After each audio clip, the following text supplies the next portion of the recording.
Welcome කියලා පිළිගන්නවා SL Hero Land වලට. ඔන්න ඉතින් අද ඔයාලට අරගෙන ආවේ Absolute Universe එකේ Absolute Batman ගේ කොමික් එක. ඉතින් මේ Batman අපි දන්න Batman වගේ කෝටිපතියෙක් නෙමෙයි. අනිත් එක මෙයාට ඇල්ෆර්ඩ් වගේ බට්ලර් කෙනෙකුත් නෑ. පොඩි කාලෙදිම මෙයාට මෙයාගේ තාත්තා වහිමි වෙනවා. අන්න ඒ හේතුව හින්දාම මේ වෙනකොට මෙයා ගෝතම් වල Batman විදියට මැරයොන්ව දඩයන් කරනවා. අනිත් එක ඒ විතරක් නෙමෙයි. මේ වෙනකොට ඒජන්ට් ඇල්ෆර්ඩ් ගේ බැල්මත් මෙයාට වැටලා තියෙන්නේ. එයා බෲස් දිහා හොරෙන් බලාගෙන ඉන්නවා. ඉතින් යාළුවනේ මේ තමයි Absolute Batman ගේ දෙවෙනි කොටස.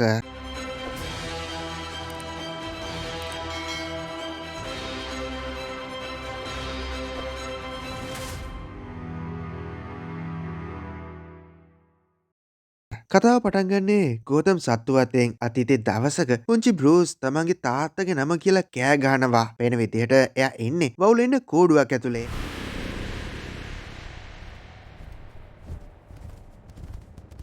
වෙයි එයා දන්නේ නැහැ. එයාගේ තාත්තා මේ දොරට හේතු වෙලාම මැරිලා ගිහිල්ලා කියලා. බෲස්ගේ මේ කෑගහilla හින්දා අන්ධකාරේ හිටපු වවුල රංචුවක් එක පාටම එයාගේ පැත්තට කඩාගෙන පයින්නවා. හරියට බෲස්ගේ දෛවයේ මේක ලියවිලා තිබ්බ විදිහට තමයි මේ දේවල් සිද්ධ වෙන්නේ. මේ දෙකම බෲස් තවත් අයියෙන් කෑ ගහනවා. එයාගේ මේ කෑගහීම මැද්දේ අන්ධකාරය තවත් එයාව වහගන්නවා. ඔන්න දැන් අපිට ආයෙමත් වර්තමානයේ බලා ගන්න ලැබෙනවා. ඇල්ෆර්ඩ් මේ වෙලාවේදී අර පාටි ඇනිමල්ස් කණ්ඩායම හේතුවක් නැතුව ගෝතම් නගරය විනාශ කරන හැටි ඒ අතරේ බැට්මෑන් ඇවිල්ලා ඒ කට්ටියගෙන් ගේම ඉල්ලන හැටි මේ හැමදේම බලාගෙන ඉන්නවා. ඉතින් බැට්මෑන්ට මේ වතාවේදී මේ මැරියොන්ව මුණ ගැහෙන්නේ ගෝතම් ඇක්වේරියම් එකේදී. කීප වතාවක්ම පිහි ප්‍රහාරවලට ලක් වුණත් බැට්මෑන් නම් අතාරින්නේ නැහැ. එයා හරිම දරුණු විදියට රුදුරු විදියට මේ මැරයන්ට පහර දීලා ඇක්වේරියම් එකේ වීදුරු බිඳලා මුළු කාමරේම වතුර වලින් පුරවනවා. ඊළඟට බැට්මෑන් සිවිල් ඉමේල් එනවා. මේක දැක්ක මැරියෝ hina වෙලා බැට්මෑන්ට කියන්නේ උඹට හැමදාම ඔතන ඉන්න බෑ. හැබැයි ඉතින් බැට්මෑන් එයා මොකද දන්නවද කරන්නේ? එයා මේ වෙලාවේදී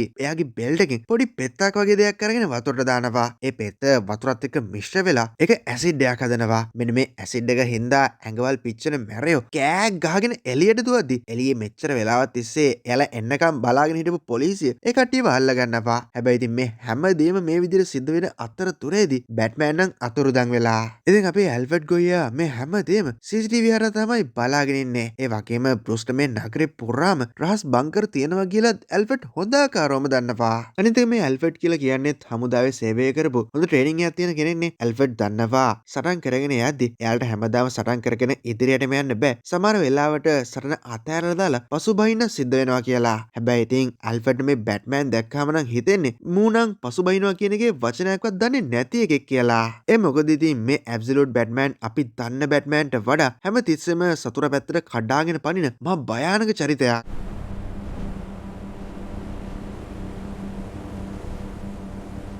ඔන්න ඔය සිද්ධියෙන් පස්සේ හොස්පිටල් එකේ කලින් දවසේ සිද්ධ වෙච්ච ඇටැක් එකක හින්දා ප්‍රතිකාර අරගන්න මේ ගෝඩන්ව බලාගෙන ලැබෙනවා. ඔන්න ඔය වෙලාවේදී තමයි මෙයා දකින්නේ ටීවී එකේ යන එක නිවුස් එකක්. මේ නිවුස් එකට පෙන්නන්නේ හිටපු ගෝතම් නගරේ නගරාධිපති හිල්ව. අනිත් හිල් මේ වෙලාවේදී ටීවී එකේ ඉඳගෙන බනින්නේ ගෝඩන්ට. එයා කියන්නේ ගෝඩන් මේ නගරය ටිකෙන් ටික විනාශ කරනවා. එයා මේ නගරේ කෙමෙන් කෙමෙන් වලපල්ලට තමයි මේ අරගෙන යන්නේ කියලා. මේ අතරේ කමිෂනර් බුල්ඩොක්ට නම් ඕන කරන්නේ කොහොම හරි කරලා මේ බැට්මෑන් කියන එක වල්ල ගන්න. මොකද එයා විශ්වාස කරනවා මේ බැට්මෑන් කරන වැඩ හින්දා මේ නගරේ ඉන්න මැරයෝ තවත් දරුණු වෙනවා කියලා. ඒ වුණාට ඉතින් ගෝඩන්ගේ දුව බාබරා නම් එහෙම හිතන්නේ නැහැ. බාබරා කියන්නේ බැට්මෑන් තමයි එයාගේ තාත්තගේ ජීවිතේ බේරගත්තේ කියලා. බැට්මෑන් එදාවේ නැත්තම් මේ වෙනකොට එයාගේ තාත්තා ජීවිතුන් අතර නැහැ කියලා එයා විශ්වාස කරනවා. ඔන්න ඊළඟට බලාගෙන ලැබෙනවා මාර්තා වෙන් හොස්පිටල් එකට එනවා කියලා. එයා හොස්පිටල් එකට එන්නේ ගෝඩන්ව බලන්න. ගෝඩන් වගේම මාර්තා දෙන්න තරුණ කාලේ ඉඳන්ම යාළුවෝ කියලාත් අපිට දැනගන්න ලැබෙනවා. ඒ විතරක් නෙමෙයි මේ දෙන්නම එදිනගේ තරුණ කාලේ සිද්ධ වෙච්ච දේවල් මතක් කරනවා. ඒ දේවල් කතා කරනවා. මේ වෙලාවේදී මාර්තා කියනවා අපේ පරම්පරාවට වඩා ලොකු පිස්සුවක් මේ අලුත් පරම්පරාවට තියෙන්න ඕන කියලා ලෝකය බේරගන්න. අනිත් එක මාර්තාට එයාගේ නැති වෙච්ච සැමියා ඒ කියන්නේ තෝමස් වේන්වත් ගොඩක් මතක් වෙනවා. එයා හිතනවා එයාද ජීවිතුන් අතර හිටියනම් කොහොමද කියලා. ඒ වගේම එයා හිතනවා තෝමස් ජීවිතුන් අතර හිටියනම් බැට්මෑන්ට ගොඩක්ම කැමති වෙයි කියලා. ඒ මොකද මේ බැට්මෑන් නගරේ වෙනුවෙන් පෙනී ඉන්න හින්දා නගරේ වෙනුවෙන් සටන් කරන හින්දා අහිංසක මිනිස්සු දුප්පත් මිනිස්සු වෙනුවෙන් හැමදේම කරන හින්දා. ඔන්න යාළුවනේ ඔය අතරේ අපේ බැට්මෑන් ඒ කියන්නේ බෲස් වෙන් පරණ යාළුවා එක්ක පෝකර් සෙල්ලම් කරන්න යනවා.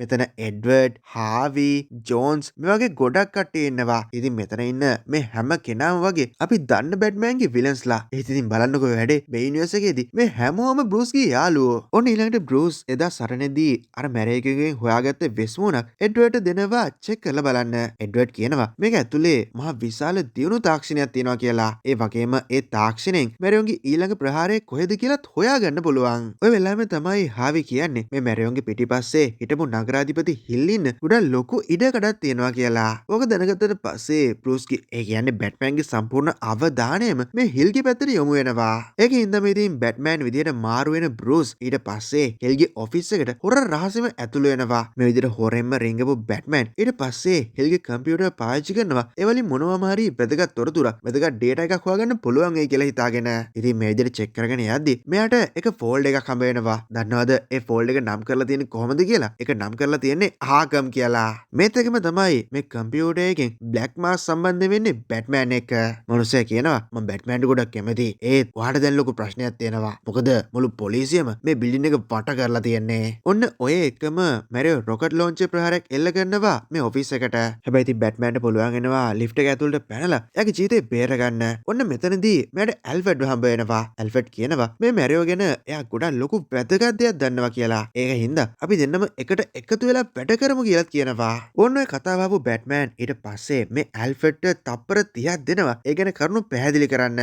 ඉතින් ඇල්ෆ්‍රඩ් මේ වෙලාවේදී බැට්මෑන්ට කියන්නේ හැම දෙයකටම කලින් අපි ඉක්මනින් මෙතනින් පැන ගන්න ඕනේ. ඒ වගේම වගේ වාහනේ පිටිපස්සේ තියනවා කියලා. මේ කතාව ආපු බැට්මෑන් hina වෙනවා. ඊට පස්සේ මෙයා රහස් ස්විච් එකක් අරගෙන ඒක ඔබනවා. ඒත් එක්කම මේ ලිෆ්ට් එක ලොකු වාහනයක් බවට ට්‍රාන්ස්ෆෝම් වෙනවා. ඉතින් ඊළඟට වෙන්නේ හිතා ගන්නවත් බැරි දෙයක්. මේ ලොකුම ලොකු බැට් මොබයිල් එක බිල්ඩින් එකේ බිත්ති කඩාගෙන මෙතනින් එළියට යනවා. ඒ වගේම එළිය වට වෙලා හිටපු පොලිසිය කට්ටියත් පුදුම වෙනවා. මොකද මේ සිද්ධ වෙන්නේ කියලා හිතා ගන්නවත් බැරුව.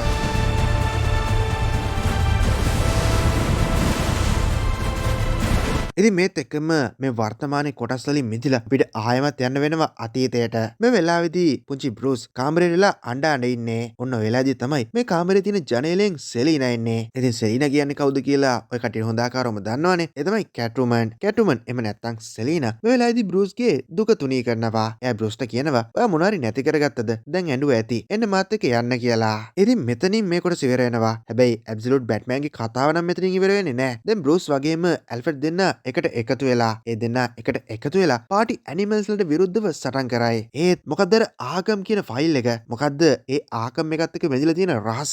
ඉතින් ඔයගොල්ලන්ට අන්න ඒ දේවල් ගැන දැනගන්න නම් මේ දැම්ම channel එක subscribe කරලා අපිත් එක්ක එකතු වෙන්න සිද්ධ වෙනවා. ඒ වගේම මේ වීඩියෝ එක like එකක් දාන්නත් අමතක කරන්න එපා. එවනම් ඊළඟට අපි ඊළඟ කොටසින් හම්බ වෙමු. ඉතින් ඔය හැමෝටම සුබ දවසක්.